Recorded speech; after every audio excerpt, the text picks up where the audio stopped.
All right. Have a few those preliminary pictures like we normally have. So we will start with those.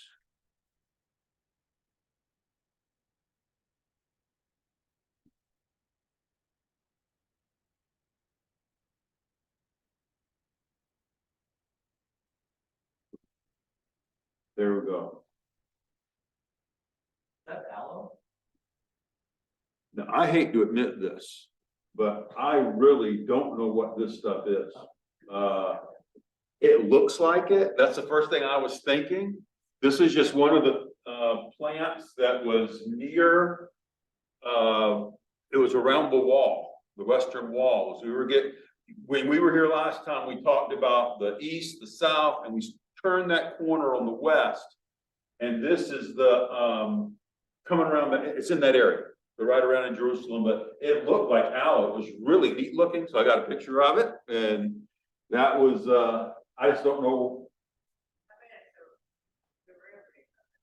At least, yeah, and it's really like a wild thing. It comes usually the aloe I've seen is very controlled looking, and this is not.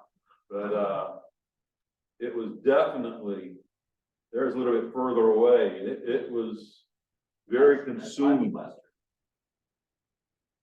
Around the corner. And I'm saying, the reason I say that is because it's in the same picture sequence, and that's the only reason I know. Oh, okay. This was another one that was, and again, you are seeing some expertise. The stem is in focus, the flower is not.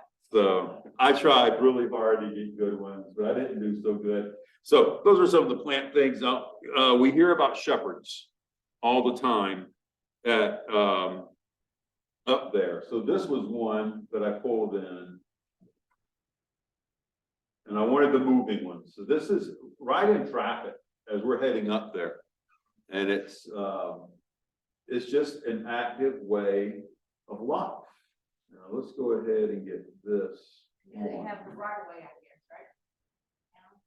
Yeah, nobody's gonna run over them. You see.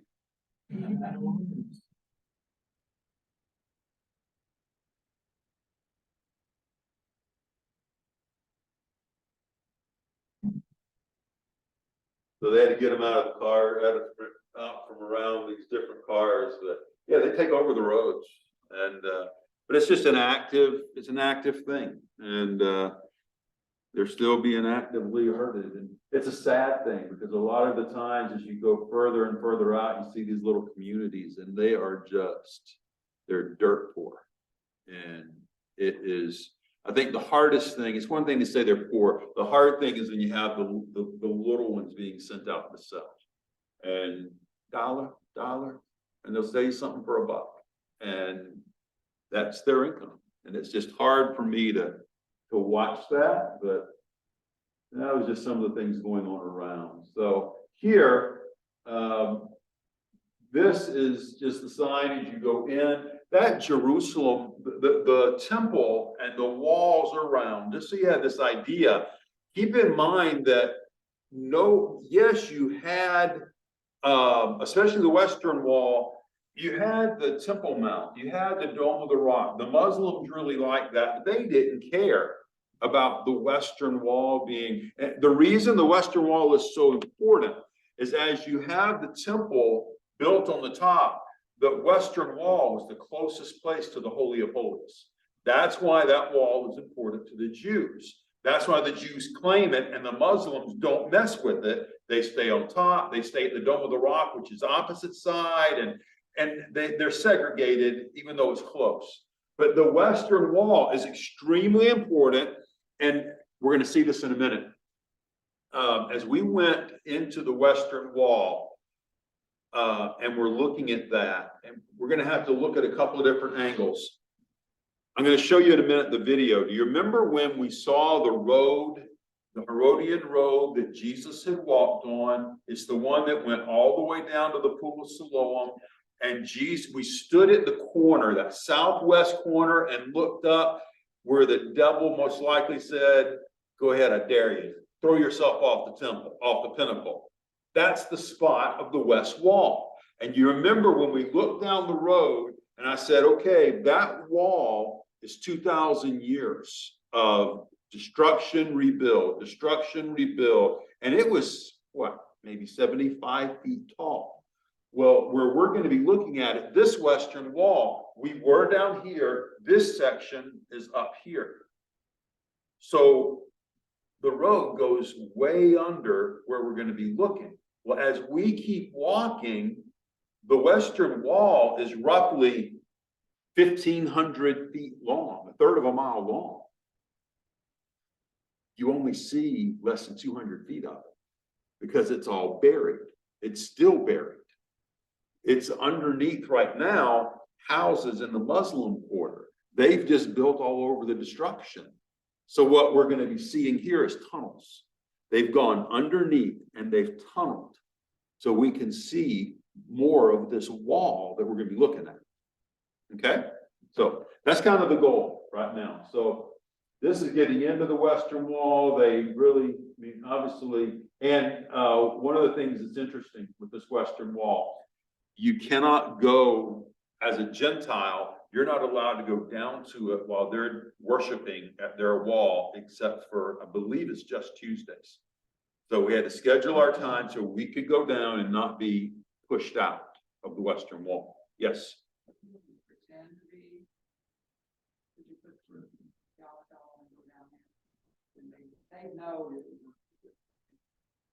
Wait till you see them. They will know that I'm not Jewish. I could.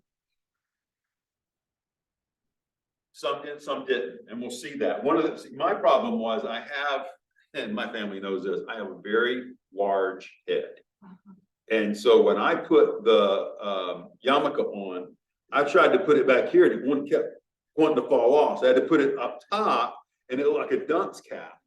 It's and Jewish, no Jewish, no Jewish. So they knew me very well, I'm sure. So this here, what does that look like to you? Okay, water fountain. That's what I would have said. It is, it is.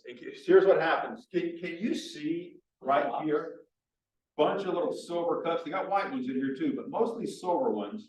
And the water comes out. So what they'll do is they'll come and they'll fill up one of those metal cups or the cups, and they'll go, there's this pattern thing. I didn't figure it out, but they'll go, and they'll take the other hand, pour it over the other hand. They want to be ritually clean. They don't wash their hands. Everything about this place here is ritual cleansing. Now, let me ask, is that doing any good? No.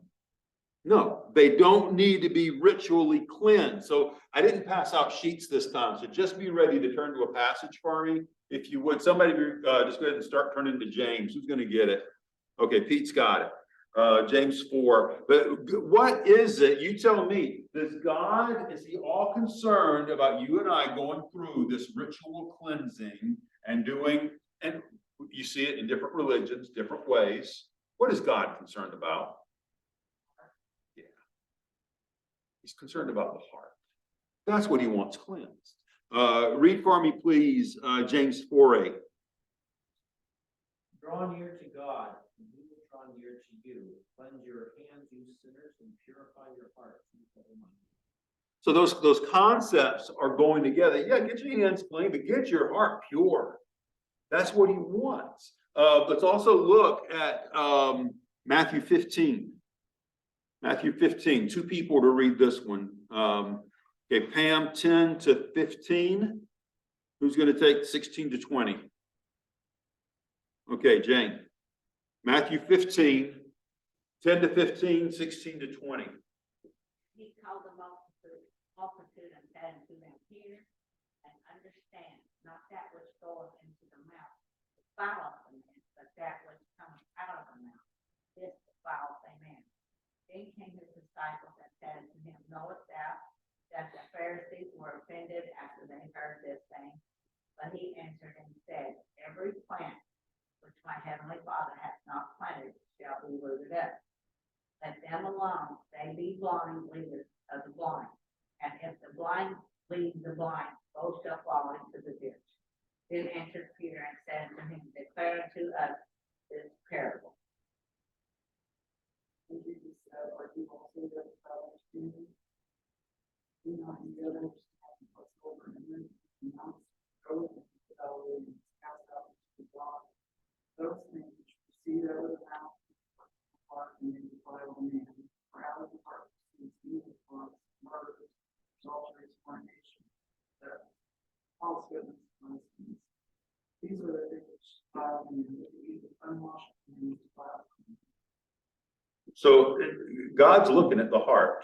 He's not looking at all this outward ceremony, and they're really good at it, and a lot of religions are. So, case in point, you know we talked about the yarmulke a minute ago. What's the other name for that? Kippah. And that used to be, when that first started, that was a sign that they used to say, you know what, we're going to come before God. We want to worship him. Let's put something over our heads just to show our honoring God. It was not a matter of thou shalt do this. Well, that quickly became you don't come into synagogue if you don't have that thing on your head. And we have done some of the same things. We can be guilty of these. These are standards that we've made up so that we can make sure we're staying right with God. And yet we make these standards law. And we got to be careful with that. We got to be careful that what we're saying, I could very easily say to you, I could say, you know, Al, you are not to be murdering people. Why can I say that? Because the Bible says that. I can say a lot of things that you should do this because God says it, but you ever seen it when we go past that? You got to do this because this is an application of an application, and we make it a law, and it's not a law. This is exactly what the Jews have been doing, and this is one of them. They're making everything about this purification. We're going to look at a couple more verses in a minute. Al, can I get you to get Deuteronomy 6? David, Matthew 23. I may miss one. Bethany, Matthew 17. So I'll try to keep up with these as we go through. What I want to show you is some of the pictures that we have here of the wall itself and what's going on at this western wall. Some of these are going to be video. This is kind of Wailing Wall, Western Wall. There's a purification site. There's the wall. Yeah, the ladies on this side, men on this side. We're going to go down there now before we go into down to the wall itself. Larger stones, those were Jesus' upper stones were Byzantine era. Years later, Turkish built those. So this is the wall they pray here because it's the closest they feel they can get the Holy of Holies. So this is the section where all the men were. We'll look at it closer. And then there's a much smaller section here where the ladies were. And that's where they, I think the wording was they have the ladies pray separate so they're not distracted. So the men aren't distracted by the ladies. So they want them out of their way. And you're going to see different sects as we go through here of Judaism. You'll have some that are just in a t-shirt with their, I don't know where my stuff went from Israel. One of the things was a prayer shawl. And that was, you're going to see them, but you can see them from right here. You see all the prayer shawls in here. We'll get closer to it.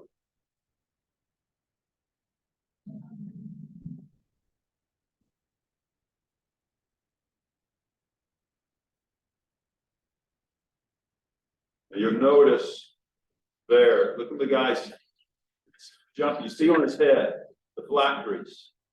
If you look on, oh, give me one, guys, give me one. There. So you going up the arm?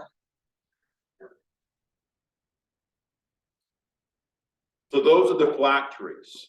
The phylacteries, they, well, let's go ahead and just read about those real quick. Deuteronomy 6 through 9. I don't need all of it. Oh, I'm sorry. Gotcha. And these words which I command you, this day shall be in thy mouth. Still, if they enter thy children shall follow them. When thou sittest in thine house, when thou liest down, when thou risest up, thou shalt bind them for a sign upon thy hand, they shall be in front of in thy eye. Thou shalt write them upon the post of thy house. Okay, so that's where they take the whole thing from. I'm sorry. That's the passage they're getting this from. You're gonna bind it on your head, you're gonna, and that's what they took it from, but what it became was a Matthew 23:5. David, is that the passage you have? 23:5. Yes.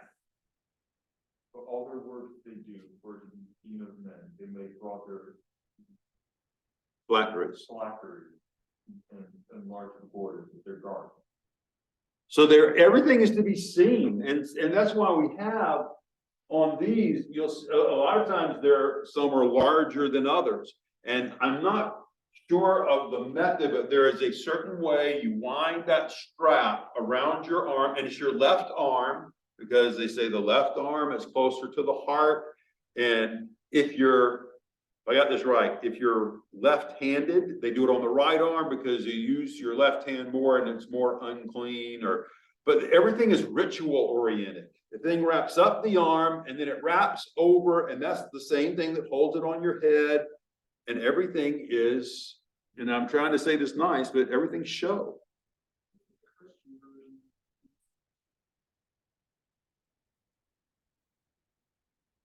Mm-hmm. So that's what's going on here. And there's several, I want you to, pictures that we had here. See what I mean about the dunce cap? I could not get that thing to stay on right, but I was required to have that on me.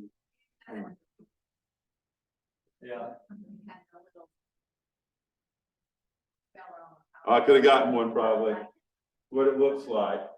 But you got all these guys and they want to have the shawl on. And in a sense, I appreciate the idea, because what they're doing is saying they want to be able to pull it over their head, block things out, no difference than us closing our eyes, trying to block things out so we can concentrate on prayer. And I can appreciate that about what they're doing. And I appreciate that with the shawl. It makes sense, the reasoning, but not that you have to have it. So now that all said, this day, the reason that I wanted to do that and touch this wall, that is the wall, only much higher up than when Jesus was walking it.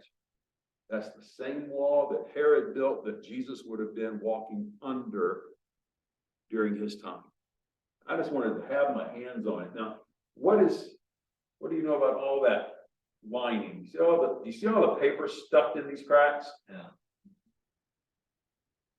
So what they do is they write down either their prayer request, or they can write down verses of scripture, and they find crevices and they shove them into these crevices. That is how, this is where the problem is, that is how they're going to get their prayers answered. God's going to recognize, because it's in here near the Holy of Holies, God is going to recognize their prayer request, and God's going to answer it because I wrote it on a piece of paper and stuffed it into a crevice.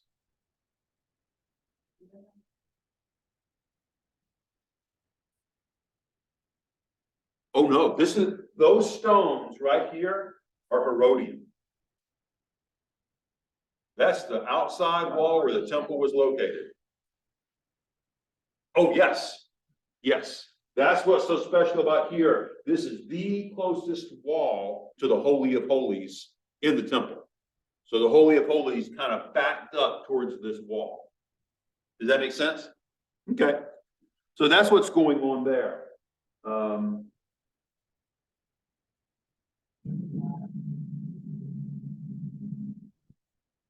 I left that one on the video part.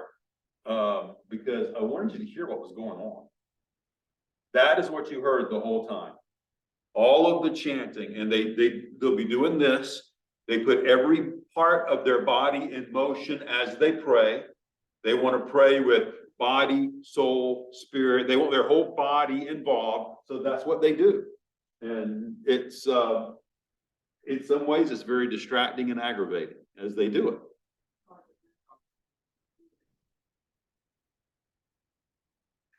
Okay, this, before we go further, as you go in to the western wall, you remember I showed you the place where the men were?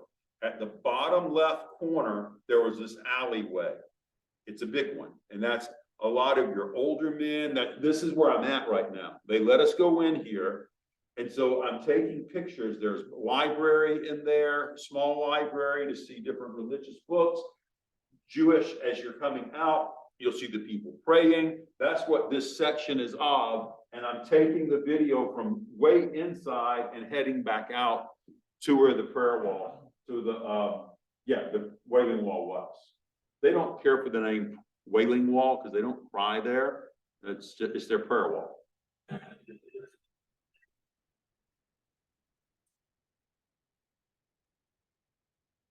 You'll see a couple of guys. I think he's asleep.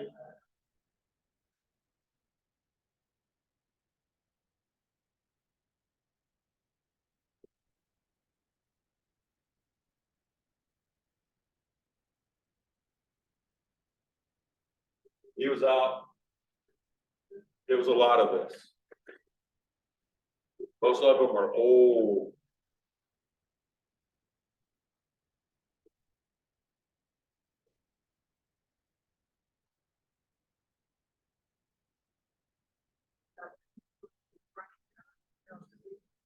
Yeah, yeah.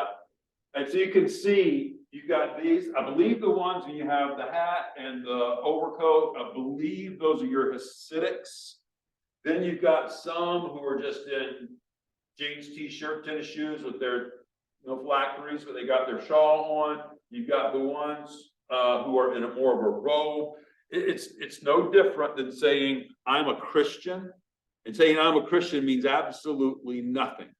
You could mean Christian is Catholic, Christian is Baptist, Christian is Pentecostal, Christian is Greek Orthodox. Christian can mean anything. Kind of, it's probably less severe with your Judaism, but it's the same thing, different sects of Judaism, but they're all, this is where they're coming to do their worship.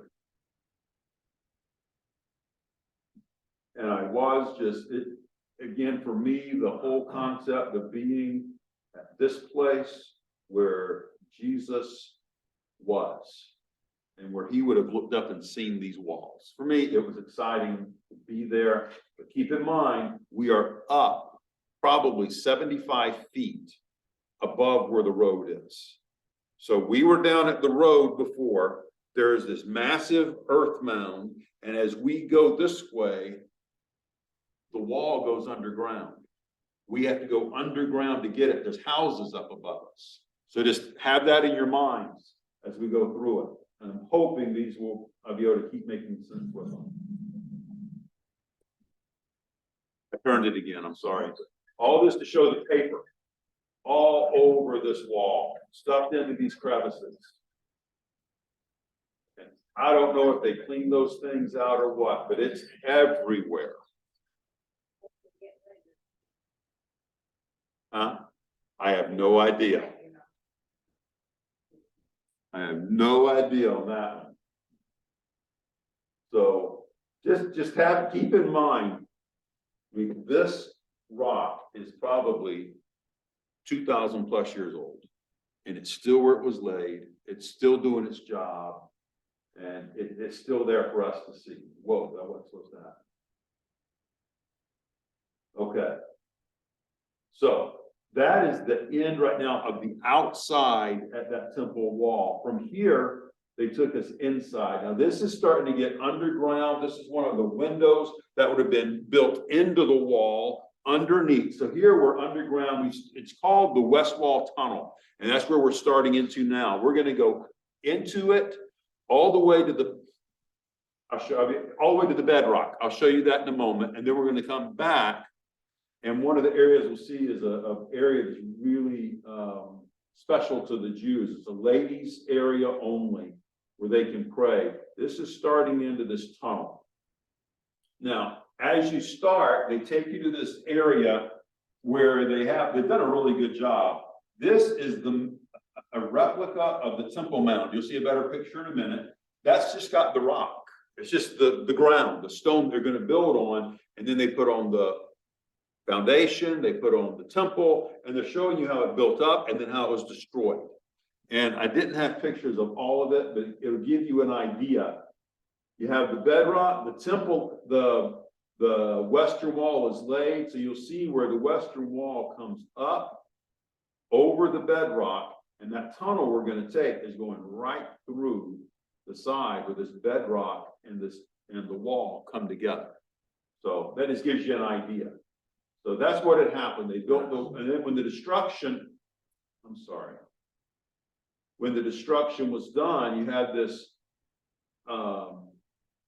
bridge that came into the western wall. It's destroyed. Now there's archways that we're going to see where this is rebuilt. And when the first temple was destroyed, Herod came in and built archways. Some of the archways were destroyed, but they were further enough down where we could still see them. And that's a neat thing to be able to look at. Now, this, and again, I am sorry about the depth perception. You're looking down through grading where they are still doing this excavation, but keep in mind, you had the road Jesus walked on.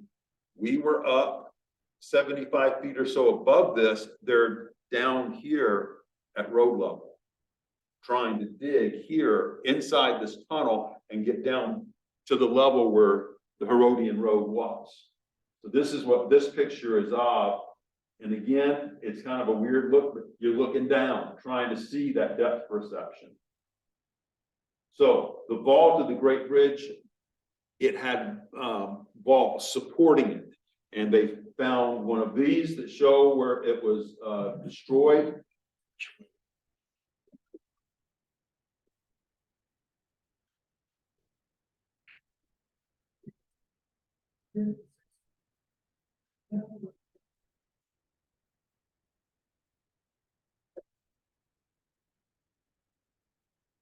It might be. Good idea. Thank you. I didn't think about that. Obviously. So archways, they've uncovered these. They can see where all of these things were and what was, and that, ooh, that's a lot better. Thank you, Al. Okay, this one I wanted to spend a little bit of time on. It is difficult to see it. We'll blow it up a little. This road right here, this is the road. Okay, you know what? Yes, let's do this. We're going to come back to this picture. Do you remember this? We don't have anything like that in the United States. No. So this road comes up this way. Yeah. There's it 2,000 right on by where years we ago. walked earlier. Right through here. Yeah. So all of this that you see right there going up, we were walking there last night. All of this, all of that is 2,000 years destruction and rebuilding. And this is exactly the same western wall that we saw the Jews at, and the same one that we walked by when we were underground. Only difference being they're up at this level, and this is what I'm telling you, we're way down here. Does it help to see that? Yeah. Okay, so we're down here at the Herodian Road. The Wailing Wall is up at this level, so this is what they have above their heads. This is where all those papers were getting stuffed in. So we're way down below it, and so we're gonna go through here, and the tunnels are basically, you gotta drive right through this mess. On the other side of that is where all these tunnels are. Okay, so let's go back to this picture. Here's the road, the Herodian Road that we just saw in that video. This is where the Wailing Wall is. And so you've got this expanding up wall. Yeah, this is the difference of those two layers. This is that place we just saw with the archway, and they built into this. This was Herodian Hall. He had things of his own built into this temple complex area for the Romans. So this was, and if you remember, We are right now at this spot where we were, where Jesus was tempted to jump off the pinnacle. That was your southwest corner. The northwest corner, that's where they took Jesus to the Antonio Fortress. That's where the guards were. That was the end. And we'll see that ending place in a moment as well. But that gives you an idea. This comes up a ways, then there's that massive wall of debris that's in front, and then it starts going underground again. So that's I'm trying to give you an overview of where it's heading. Okay. That was going in. What?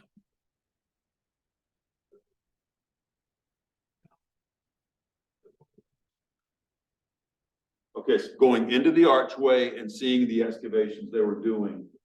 Again, they couldn't make it very modern, but just the archway that they've uncovered, they're trying to show it off in this area.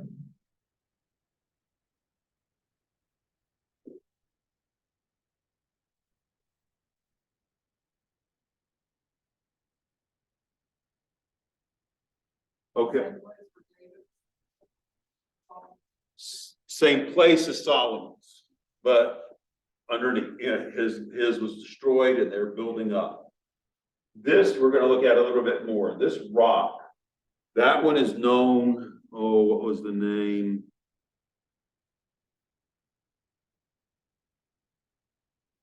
I don't have it.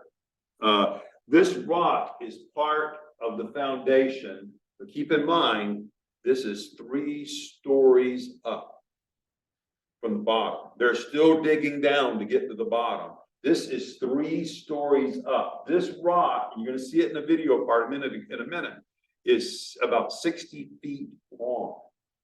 That is longer than some of our houses. This is the size of a bus. It's about 60 feet. I believe this was roughly, I don't know, maybe 10 and 14 feet in. This thing is 600 tons. And it was hoisted 3 stories to put it in exactly the right place. That gives you an idea of how smart these guys were. What they did, see all these holes they drilled. They're at the top of limestone, it's extremely hard. They would chisel out and stick a piece of that stone in there, hook it to the ropes and pulleys on all of these holes, and then they would hoist that thing up somehow 3 stories and put it where it was supposed to be. These guys were good. This is the rock that was part, and that's one of their main attraction things in here is they found that one. Views, you can see it right there. And it comes all the way down to there. I hope that gives perception.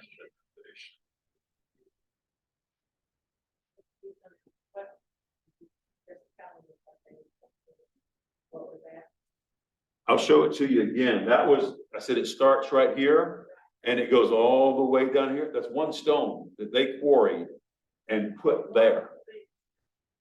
60 feet long, 600 tons. It's just it's a massive rock. So it starts here, there.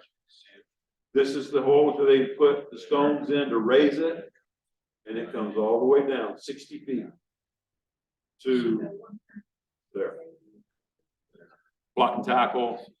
Sometimes they would put the stone onto logs and just use ox and people to roll them. Yeah, they used so much slaves, but they were just brilliant at Like today, I mean, when they do interstate, it's amazing. Just yesterday, I come back out.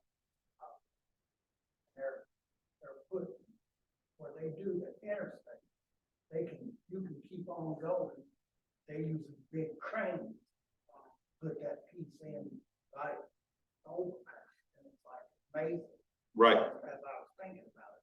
That's right. They engineer that. And what they do, this is exactly the same thing. They just don't have a motor hook to it. They had cranes. The Romans were smart people. They gave us a lot of what we have today. Excellent point. Come on. Okay, that's that. This gives you an idea with this huge rock. Chris, 6'7". I mean, he's nothing compared to this. This is a massive rock, and this is going through the tunnel that we were going to. So we have the entrance gate. They named it Warren's Gate because a guy named Warren discovered this less than 100 years ago. And so they named it after him. But it was a storage area, and it ended up being a cistern. And we'll see that in a moment as well. This is part of the bedrock. So as you get towards the end where the wall starts to come, the wall came up the bedrock, this is where the bedrock is. This is what they've uncovered now. And what Herod did is he liked for things to be very pretty, which we'll see, I think, in a moment. He would make like cutouts on the rocks so they look really shapely. They went through a lot of the bedrock, not here, and they would cut into it and make it look like the wall. They just wanted it to be pretty. It's just part of the mountain. And that's where we're getting into, again, we're right at the end, towards the end of the west wall. So near the northwest corner, this is the end of it. This is where the Antonia Fortress was. That's the section we're getting to where and you'll see this too, it ended up after that, they had an aqueduct that we're gonna go through, and they brought water into this. They had cisterns underneath the Antonia Fortress. The Romans had the water they needed. All of this was built. Again, looking straight down, trying to see where they're building, getting back down to the Herodian Road.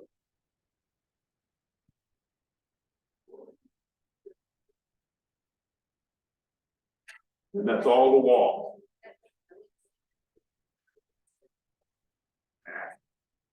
It did add a banister. I was good. The only time I got really weak kneed is when I'm carrying somebody and I've got a low banister. We went across the Niagara River. He was on my shoulders as a little guy, and I started getting woozy because there was nothing stopping you from jumping, and I didn't like that. Here it wasn't bad.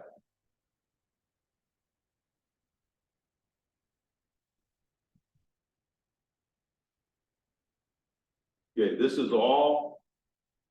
We're down at the same level. We're probably.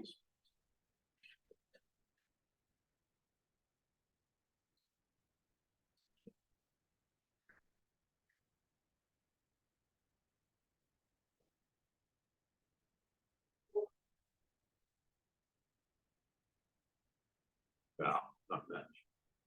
So all of this is the Herodian wall. And one of the things you'll notice, like right here, see how that wall on the top is inset about an inch? They did that all the way up. The bottom, and then an inch, an inch, an inch. Yes, it gave it stability. It made that wall impregnable. And that was the goal. That was Herodian. When that one sign said, from this point on, all you see is Herodian architecture, masonry. See the cutout here where it's got this square? That's Herodian. This inset for an inch, Herodian. He wanted this thing built strong, and he did it. Herod, King Herod. Herod the Great, the one that killed the babies, is your architect. And he was a good one. Not a good man, but a good architect. You can see how Chris struggled the whole time. I felt so bad for him. He had a picture of himself like this for his church saying something about, yes, it was bad for me to be in there. This is what would spook you. They would have these plexiglass plates that this is part of the path. And you'd walk over it and you're looking down 60, 70 feet where they're digging for the Herod Road. And you just walk over plexiglass. And it's it is a little spooky. Chris was in front of me. If it held him, it'll hold me. So, yeah, again, this masonry, it's all from that era, and they did a really good job with it.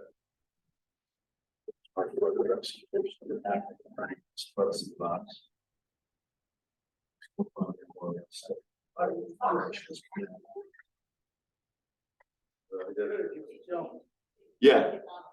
To jump up and down. Right, on your end.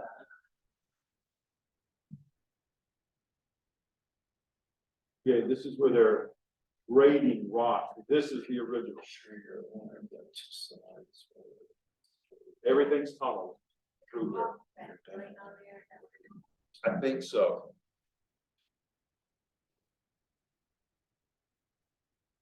There's definitely moisture coming in, because we're going into an aqueduct. And this is where they call it the dressed bedrock. That's where it's beginning. We're getting into that era, or the main one. We're getting into where it was, there. Here's all your bedrock. So we're not at, so to speak, wall that was built. We're at the base, where it was built on. Oh, that's your soccer player. This is where we got to the Antonio Fortress. And this section, there's gonna be more video clips. I think it'll help. But what we're looking at is the end of the wall. We're looking at the fortress going up. And this is where the cistern was. So, we are now standing and we hold up the floor. It's not given any maximum time. And the sign is saying. That's the base. We've made it back. We've made it down to the base. Oh, by the way, this street used to come all the way from very long to the small. Go all the way up. It will be again visible for us, graceful terrace and something, we will be up here. There, it's going to come all the way here, and this the end. Why this end? Because this city, and this ship is not here from the what appears to the experience. This is the place where you can see right. To the focus. Is the place where nothing was built. And there's nothing like it. That would have been your Antonio Fortress, where the soldiers would have been, where Paul was taken in, where Lysias took him in and rescued him. That's the fortress where they took him. And we've seen that. We've seen that as we've been going through Acts. That's the place they took Paul. And it is, for me, again, it brings it to life. You can see what's going on.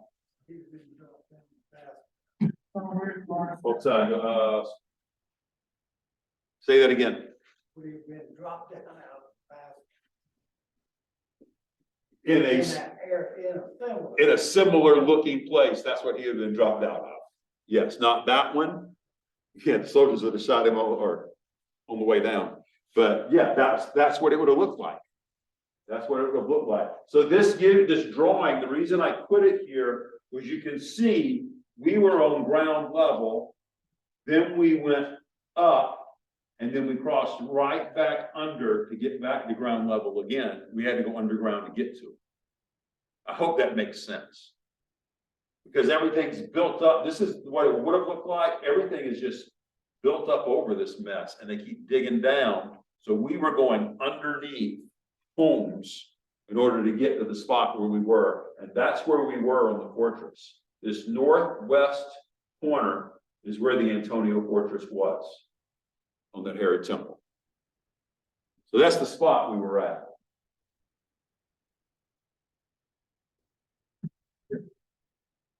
Well, when this is the street, we get all the from here, we get all the way to the south, here, the wall, the bridge, and we are like, this is a lot of forces. This is nothing else. Look carefully. To my left, I said, there's nothing. No walls, on top, there's nothing.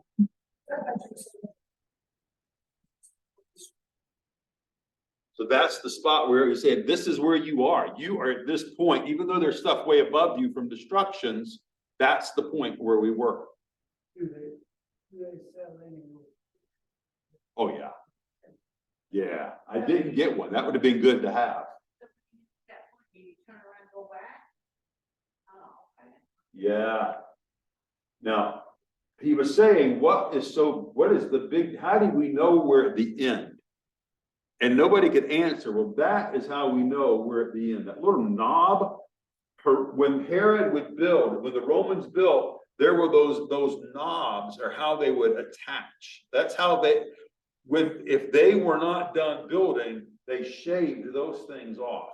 They would chisel them off. The fact that it was left on was the indicator that's the end. That was the end of the north and the west wall, that was the end of it. So that's how you know you're at the end of the thing. And this is just where they were. I'm looking down. Perception was hard.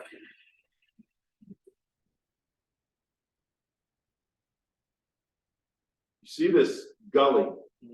What we're going into now, we're going into the aqueduct. This is also it's not an aqueduct, it's a trough. They use that to propel water. Water is scarce. They get it everywhere they can, and that trough is what was cut into the rock. When they built this thing, built the wall, they put the trough in it.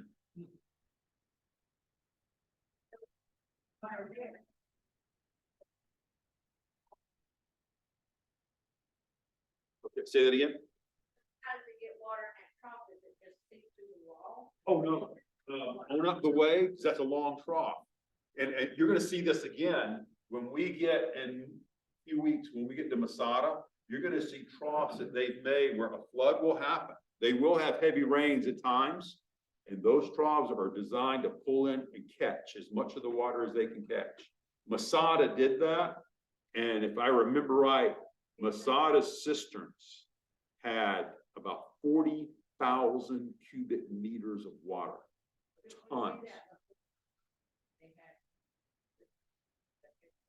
I'm pretty sure we did.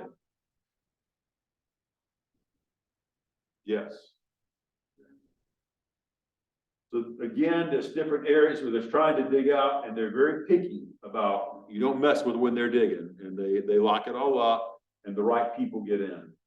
This that we're walking through, this is the aqueduct. And it was tall. It makes me wonder what it was like when it did flood. How much of that was actually filled? But this whole area was aqueduct. They have a certain time of year that they get. Yes. You can see the height of this thing.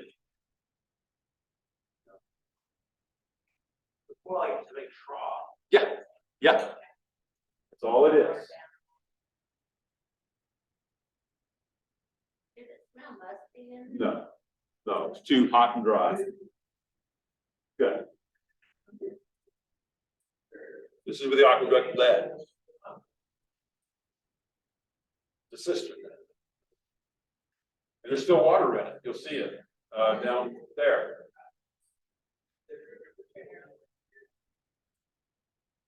I think there was a fish in it.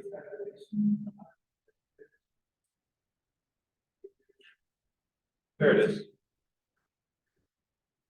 Musty, it's nasty. The water, I would want to drink it, but it's water and you can boil it.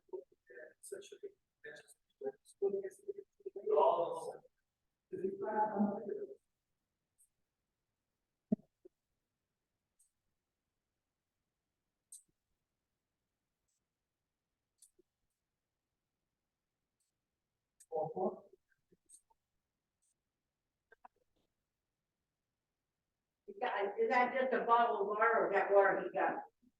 Oh, no, we all had bottles of water. No, we carried bottles of water everywhere.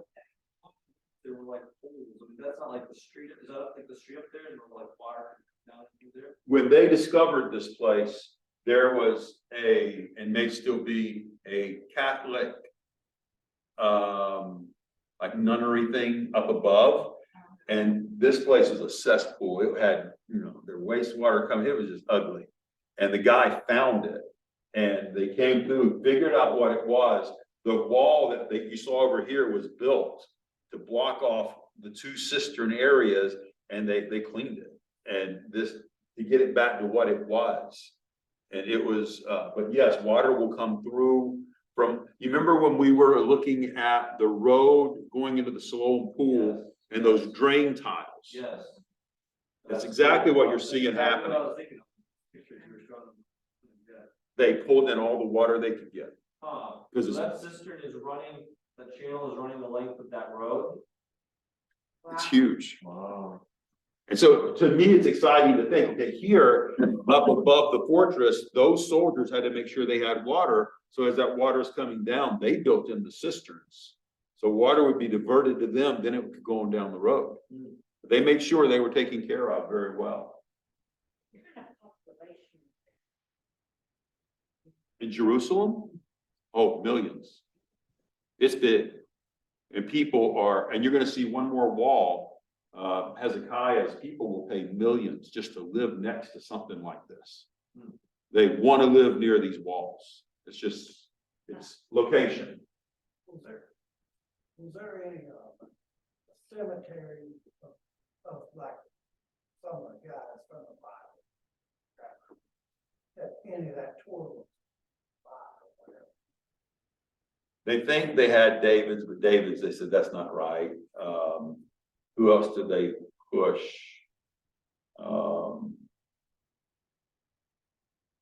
The Catholics think they know. Or any, none of them. No ideas. The Catholics think they know where, Nicodemus, was buried but it's guesswork. It's guesswork. Not Rachel's grave. I don't know, we didn't see any of that. Oh, there's that picture. It did. It did. And we all got a good laugh at his expense.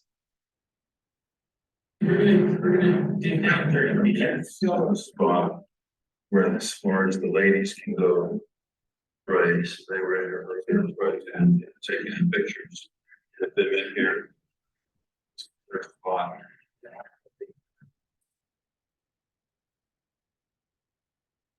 So that little, did you understand that? What I was saying? As far as the ladies can go. The ladies can go no further. That is a spot that is special for them. It holds maybe 6 to 8 ladies.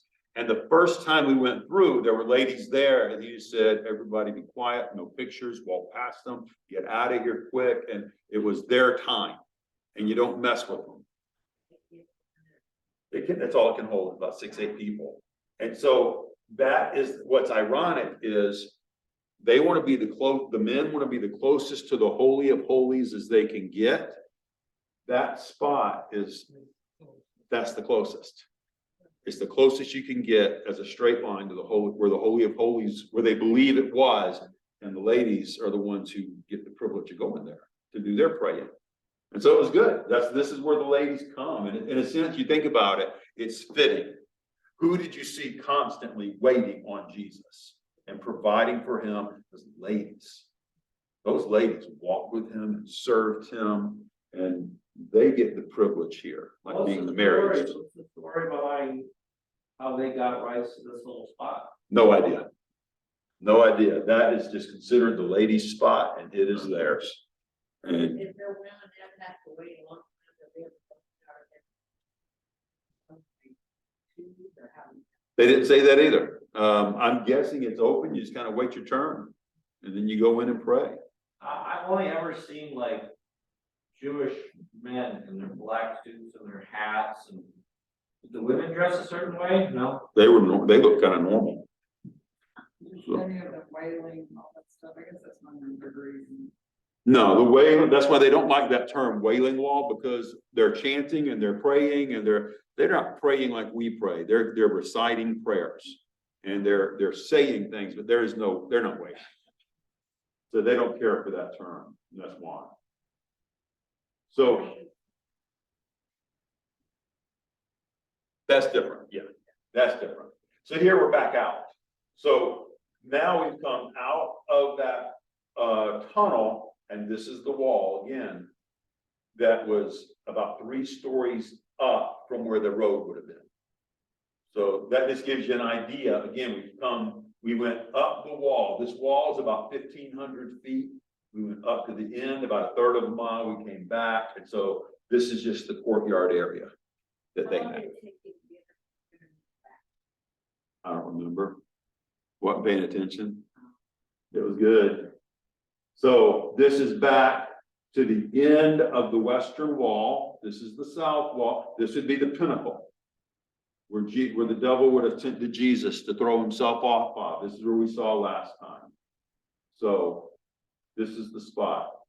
As we came up out of this area, the guide said, hey, look at this. And just out of the blue, just growing in all of that rock jungle you saw was a mustard tree. And so he pulled one off, and it is, I took one and put it in one of the jars here. You're welcome to look at it, but you can see how tiny, and I wanted it in my hand so you could see perspective. That is the mustard seeds. You know, I had somebody years ago, I have a charm bracelet and somebody give me a charm, but they don't really nothing. It would be a very small bracelet.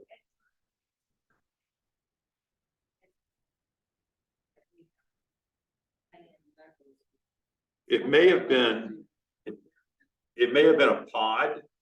A pod is about that big, and I got a pod in here too. But these are the seeds that you pour out of the pod. Oh, So those are mustard seeds. So let's go ahead and read, and I know I've gone over, I apologize. Matthew 17:20. Bethany, can you read that one?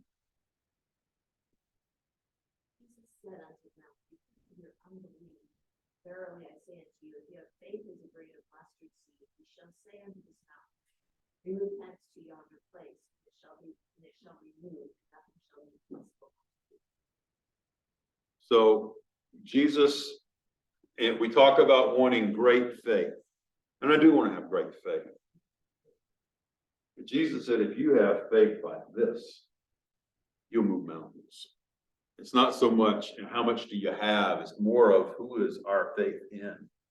Who is the God of our faith? Who are we trusting? You don't need a bunch. You just need a little speck right there, that little bitty speck. It's a matter of who that trust is in. We have a great God, and him we can trust. And that was an excellent picture for me. One last that I'm going to show you. Come back to that one.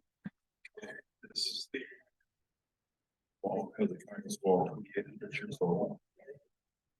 Sign right there. It's the estimated height of the wall back in the day. This would have been 600 to 1000 BC. That was on the wall. So that's Hezekiah's wall. What's left? there was a rock thread or the wall. Right here. That would have been how tall?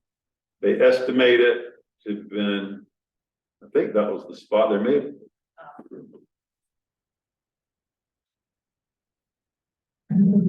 This is the wall, Hezekiah's wall, 2,800 years old.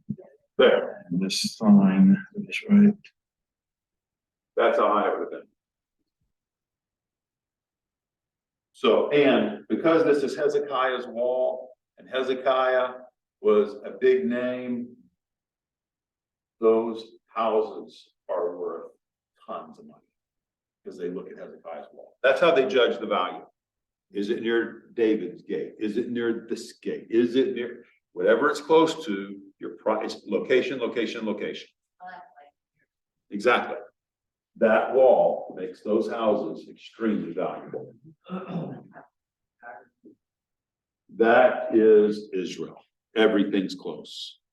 That's why people love to ride motorized bicycles, battery powered bicycles, because you can get in and out of traffic. So, boom. What are some practical truths we can learn from some of the things we've seen tonight? Can you give me one? it's like, Huh? we've got it so big compared to what they're like. Mhm. We have faith in strength of that. God, our faith isn't going to be superhuman faith. God just needs that little bit. So he just wants us to trust him. He can, and I'm excited when I think of that because that means God can use any of us. He's not limited on who he can use to do things. It's not the limited few that can serve the Lord and be used to further God's kingdom. It's me and you, and we can do this because he delights to work through weak things. So that, Hezekiah's wall. Is that further north of the temple? Is that what? Yeah, it is outside. It's not part of the temple wall. It's part of the city, a city wall earlier. And Herod's temple did not coincide. The Hezekiah's would have been in Jerusalem, but not part of the temple complex. Right.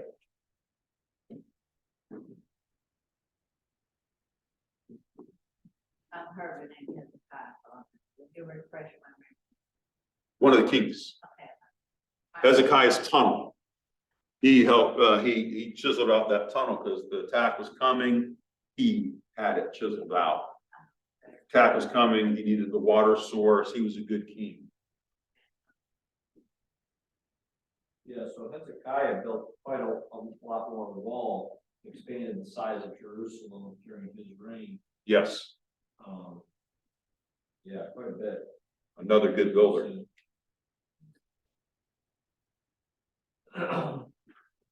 Well, I'm going to just add one more here. God wants our hearts right with him. When our hearts are right, the bodies will follow. Too often we like to do it the other way around.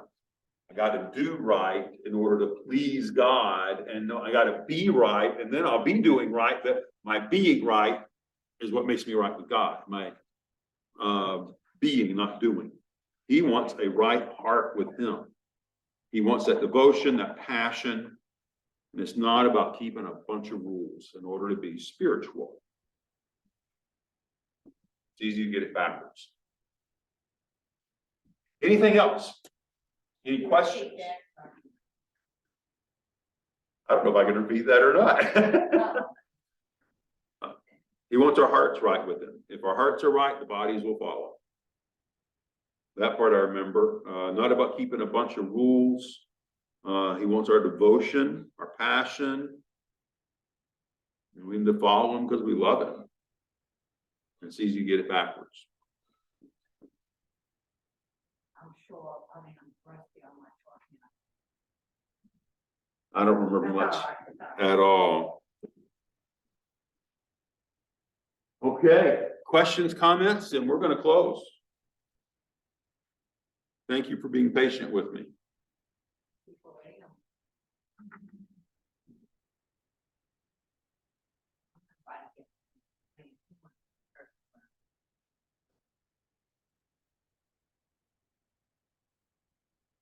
Okay. We'll go ahead and pray then. I'll stop this.